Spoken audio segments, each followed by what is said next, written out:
दिवंगत लोकनेते अजित पवार यांच्या जयंतीनिमित्त अजित पवारांच्या स्मृतीस्थळी उपमुख्यमंत्री सुनेत्रा पवार आणि जय पवार यांनी अभिवादन केलंय। बारामती येथील विद्याप्रतिष्ठान परिसरातील दादांच्या स्मृतीस्थळी जाऊन पुष्पहार अर्पण करून भावपूर्ण अभिवादन करण्यात आलं। यावेळी अजित पवारांच्या कार्याचा, राज्याच्या विकासासाठी त्यांनी दिलेल्या योगदानाचा तसेच सर्वसामान्य जनतेच्या कल्याणासाठी केलेल्या अथक कार्याचा कृतज्ञतापूर्वक स्मरण करण्यात आलं। अजित पवार यांचे विचार, विकासाभिमुख नेतृत्व आणि जनसेवेचा वारसा पुढील पिढ्यांसाठी प्रेरणादायी राहील अशा भावना यावेळी व्यक्त करण्यात आल्या।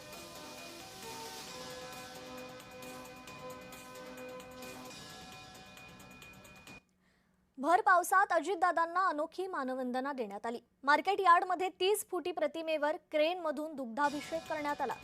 अजित पवार यांच्या जयंतीनिमित्त मध्यरात्री 12 वाजता ही भव्य प्रतिमा उभारण्यात आली। मुसळधार पावसातही राष्ट्रवादी काँग्रेसच्या कार्यकर्त्यांकडून हे अभिवादन करण्यात आलं।